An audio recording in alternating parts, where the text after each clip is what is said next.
जाति और धर्म के लोग हैं, उनके भाव को जोड़ने की ज़रूरत है, उनके मन को जोड़ने की ज़रूरत है, उनके विचार को जोड़ने की ज़रूरत है कि आज के दौर की प्रासंगिकता भारत जोड़ो यात्रा है।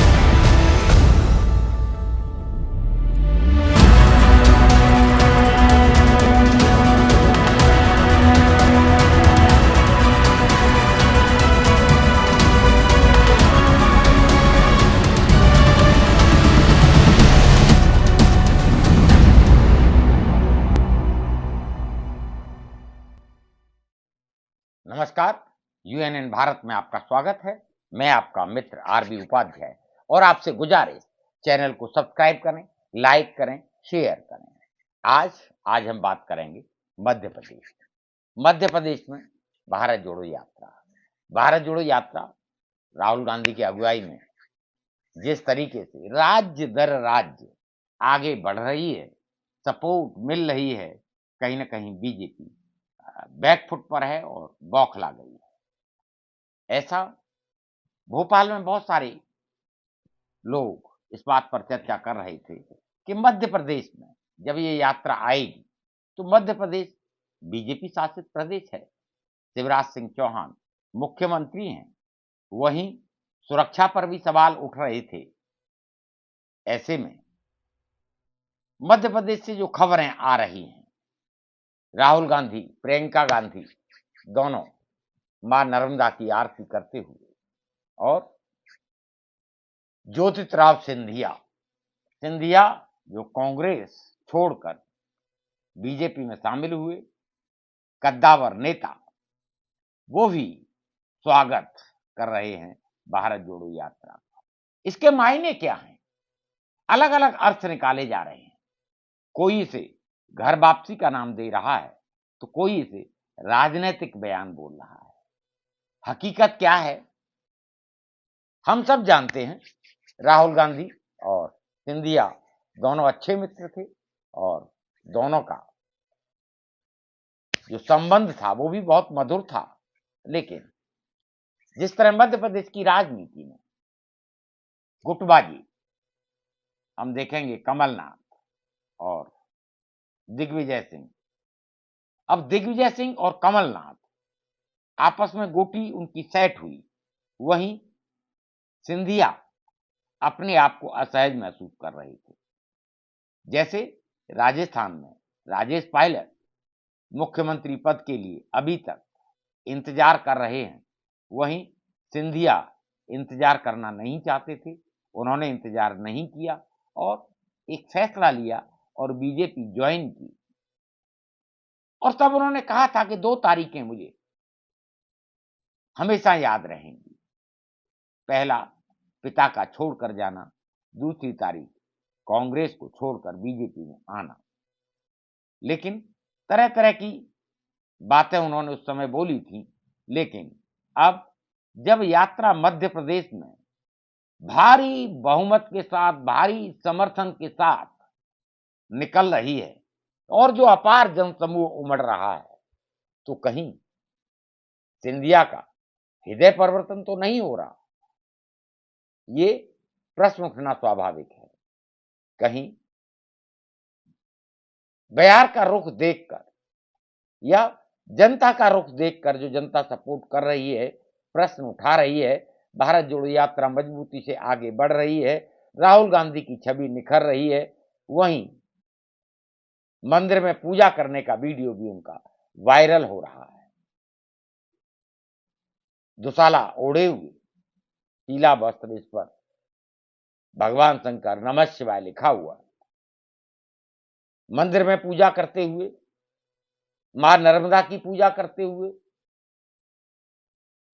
प्रश्न उठना स्वाभाविक है और बीजेपी का चिंतित होना भी स्वाभाविक है कि जिस हिंदुत्व के मुद्दे पर मध्य प्रदेश में एक लंबे समय से बीजेपी राजनीति कर रही है, उस हिंदुत्व पर भी कहीं न कहीं प्रश्न चिन्ह खड़े होने लगे हैं। और राहुल गांधी जिस तरीके से टारगेट कर रहे हैं बीजेपी को, आरएसएस को, नफरत को, भारत जोड़ो, भारत जोड़ो, जोड़ो जोड़ो भारत जोड़ो के नारे जैसे जैसे गूंज रहे हैं मध्य प्रदेश में, जो शंकाएं थी वो निर्मूल साबित हो रही हैं कि मध्य प्रदेश बीजेपी शासित राज्य है, वहां किस तरह का समर्थन मिलेगा या नहीं मिलेगा, प्रश्न खड़े हो रहे थे। वहीं जनता का अपार जनसमूह और जनता का प्यार, जोड़ो जोड़ो भारत जोड़ो की गूंज से कहीं न बीजेपी में एक बेचैनी पैदा कर दी है। और उसी बेचैनी का नतीजा आप देख रहे हैं कि अब बयान भी आने लगे हैं, चाहे वो सद्दाम वाला बयान हो या दूसरे बयान हो, जेपी नड्डा का बयान हो। ये बयानबाजी क्या है?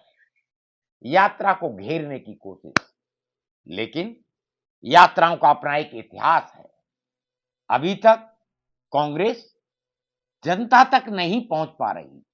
मैं बार-बार कई चैनल पे मैंने कहा कि कांग्रेस को कनेक्ट करना होगा और करेक्ट करना होगा। आज राहुल गांधी कनेक्ट कर रहे हैं जनता के साथ, संवाद स्थापित कर रहे हैं, गले लगा रहे हैं, मिल रहे हैं। और जो थीम है जोड़ो जोड़ो भारत जोड़ो, जब लोगों से पूछा गया तो लोगों ने साफ कहा कि नफरत की दीवार या नफरत की खाई बढ़ती चली जा रही है, समाज में विद्वेष बढ़ रहा है, इसको खत्म करने की जरूरत है। और मैंने भी कहा, बांटने से ये देश आगे नहीं बढ़ेगा, तरक्की नहीं करेगा, विश्व शक्ति नहीं बन सकता। जोड़ना होगा, आवश्यकता है। देश को मजबूती के साथ विकास के रास्ते पर आगे ले जाना होगा, जो तोड़ने से नहीं, जोड़ने से ही आगे बढ़ेगा। ऐसे में जो विजुअल्स आ रहे हैं, जो मैं तस्वीर देख रहा हूं, भारी समर्थन मध्य प्रदेश में राहुल गांधी के नेतृत्व में चल रही भारत जोड़ो यात्रा और प्रियंका गांधी, जिनको 4 दिन चलना था लेकिन 2 दिन यात्रा में साथ चलकर वापस दिल्ली आ गई हैं। ऐसे में एक संतुष्टि कहीं न कहीं कांग्रेस को भी मिल रही होगी। वहीं राजस्थान में जो चल रहा है वो भी कहीं न कहीं चिंतित करता है कांग्रेस को, कांग्रेस की भारत जोड़ो यात्रा को। क्यों कि मध्य प्रदेश के बाद नेक्स्ट पड़ाव राजस्थान होगा और राजस्थान में गहलोत की जो भाषा, जो बोल हैं, वो कहीं न कहीं चिंता पैदा करते हैं। जिस तरह पार्टी आलाकमान को धता बताते हुए जिस रास्ते पर गहलोत आगे बढ़ रहे हैं, ऐसे में कांग्रेस को न उगलते बन रहा है, न निगलते बन रहा है। इसीलिए अभी तक कोई भी एक्शन, कारण बताओ नोटिस की जवाब के बाद भी नहीं लिया गया। वहीं कमलनाथ का बयान कि गहलोत भी जरूरी है और सचिन पायलट भी जरूरी है पार्टी के लिए। ऐसे में क्या सचिन पायलट इंतजार करेंगे? क्यों, बहुत समय नहीं बचा है राजस्थान के चुनाव में भी। वहीं राहुल गांधी, कांग्रेस, भारत जोड़ो यात्रा कहीं न कहीं इस सब से इतर पार्टी को मजबूत करने के लिए यात्रा कर रही है। जनता जुड़ रही है, जनता का आशीर्वाद मिल रहा है, सबको गले लगा रहे हैं। राजस्थान से भी ये यात्रा और उत्साह के साथ आगे बढ़े। अगर दोनों खेमों को कांग्रेस संतुष्ट रख पाती है, भरोसे में रख पाती है। इस समय राहुल गांधी सचिन पायलट को भी भरोसे में लिए हुए हैं और अशोक गहलोत को भी। ये बात अलग है कि अभी-अभी माकन ने इस्तीफा दिया है और उन्होंने नाराजगी जाहिर की है। यानी गहलोत अच्छी तरह जानते हैं आला कमान चाहता है कि किसी भी तरह सचिन पायलट को मुख्यमंत्री बना दिया जाए। वो मौके की तलाश में, वक्त की तलाश में, लेकिन अशोक गहलोत के साथ संख्या बल है और तभी उन्होंने बोला है जिस व्यक्ति के साथ 10 एमएलए नहीं है उसे मुख्यमंत्री राजस्थान का कैसे बना दिया जाए। इस समय गले की फांस बन गए हैं गहलोत कांग्रेस के लिए। अब कांग्रेस किस तरह से दोनों को विश्वास में लेकर आगे बढ़ती है, यात्रा को जारी रखती है और यात्रा को और मजबूती के साथ राजस्थान में सपोर्ट सुनिश्चित करती है। मध्य प्रदेश में बहुत सारी शंकाएं थी, लॉ एंड ऑर्डर की समस्या थी, हमले का डर था, लेकिन इससे इतर निर्भीक होकर राहुल गांधी गुजर रहे हैं और उन क्षेत्रों को टारगेट कर रहे हैं, चुनिंदा क्षेत्रों से होकर यात्रा निकल रही है। ऐसे में मैसेज बड़ा साफ है, महंगाई से जनता त्रस्त है। जब बात की कैमरामैन ने वहां भारत जोड़ो यात्रा में आए हुए लोगों से, तो लोगों ने कहा जो सिलेंडर 400 का था वो 1200 का है, और बहुत सारे लोगों ने कहा कि इंदिरा जी ने जो बांध या नहर जो पानी का बंदोबस्त किया था उससे हमारे खेतों में पानी मिल रहा है और हमारी प्रगति हुई है। यानी आधार मध्य प्रदेश में भी कांग्रेस का मजबूत है, उसको रफ्तार देने की जरूरत है और भारत जोड़ो यात्रा से वो रफ्तार मिलेगी, ऐसा सबका मानना है। और जब रफ्तार मिलेगी तो मध्य प्रदेश में सरकार हिलेगी, सरकार हिलेगी तो बात बनेगी। वहीं सिंधिया का स्वागत करना घर वापसी का संकेत बीजेपी को और चिंता में डालता है। अगर ऐसा होता है तो बीजेपी किस तरह से डैमेज कंट्रोल करेगी? सिंधिया का अपना वर्चस्व मध्य प्रदेश में साफ साफ दिखता है और इसी दम पर जब वो कांग्रेस छोड़कर गए तो कांग्रेस को सत्ता गंवानी पड़ी है। ऐसे में प्रश्न बहुत सारे हैं, लेकिन राहुल गांधी का भगवान शिव के प्रति विश्वास, उनकी आराधना, प्रियंका गांधी की साथ साथ चुनरी ओढ़े हुए पूजा करना जरूर, जो एक बीजेपी औरा खड़ा करना चाहती है, हिंदुत्व से दूर रखना चाहती है कांग्रेस को, राहुल गांधी को या गांधी परिवार को, उस पर पानी फिरता हुआ दिखाई दे रहा है।